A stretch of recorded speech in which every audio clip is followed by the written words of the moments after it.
ராகேஷ் எனும் மாணவர் டூ வீலரை ஓட்டிச் சென்ற நிலையில் சுற்றுலா வேன் மோதிய விபத்தில் லைசென்ஸ் இல்லாமல் ராகேஷுக்கு டூ வீலர் ஓட்டக் கொடுத்த அவரது தந்தை காந்தி தென்காசி போலீசாரால் கைது செய்யப்பட்டிருக்கிறார். இதுகுறித்து கூடுதல் விவரங்களோடு இணைகிறார் எமது செய்தியாளர் இசக்கிராஜன்.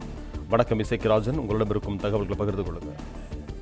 வணக்கம். தென்காசி மாவட்டம் குற்றாலம் அருகில் உள்ள குடியிருப்பு பகுதியை சார்ந்த மாணவர்கள் முத்துக்குமார், ராகேஷ் உள்ளிட்ட 3 நபர்கள் இருசக்கர வாகனத்தில் குற்றாலத்தில் இருந்து குடியிருப்பு நோக்கி செல்லும் பொழுது 23ஆம் தேதி காலை 8 மணி அளவில் ராகேஷ் ஓட்டிய இருசக்கர வாகனத்தில் முத்துக்குமார் பின்பகுதியில் இருந்துள்ளார். அப்பொழுது திடீரென ஏதோ ஒரு நாய் குறுக்கே வந்ததை தொடர்ந்து பிரேக் அடித்துள்ளார். அப்பொழுது பின்னால் வந்த வாகனத்தில் முத்துக்குமார் விழுந்து தலை நசுங்கி சம்பவத்தில் பரிதாபமாக பலியானார். இது குறித்து குற்றாலம் போலீசார் வழக்கு பதிவு செய்து விசாரணை மேற்கொண்டனர். இந்த நிலையில் உரிமம் இல்லாமல் வாகனத்தை ஓட்டிய மாணவன் ராகேஷினுடைய தந்தை காந்தி மற்றும் வேனை ஓட்டிய கீழ வீராணத்தை சேர்ந்த அன்னராஜா ஆகிய 2 நபர்களை குற்றாலம் போலீசார் கைது செய்தனர்.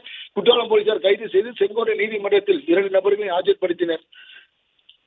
இந்த தொடர்ச்சியாக சொந்த ஜாமீனில் செங்கோட்டை நீதிமன்றத்தில் நீதிபதி அவர்களை விடுவித்தார். இந்த சம்பவம் செங்கோட்டை பகுதியில் குற்றாலம் பகுதியில் பரபரப்பை ஏற்படுத்தியுள்ளது. மாணவர்கள் இருசக்கர வாகனம் ஓட்டும் பொழுது தலைக்கவசம் அணியாமலும் உரிய ஓட்டுநர் உரிமம் இல்லாமலும் இயக்கி வருவது சமீப காலமாக தென்காசி மாவட்டத்தில் நடந்து வருவது குறித்து தென்காசி காவல்துறை கண்காணிப்பாளர் ஏற்கனவே எச்சரிக்கை விடுத்துள்ளார். இனியாவது பெற்றோர்கள் திருந்த வேண்டும் என்றும் அவர் அறிவுரை வழங்கியுள்ளார். நன்றி இசக்கிராஜன், உங்கள் தகவல்களுக்கு.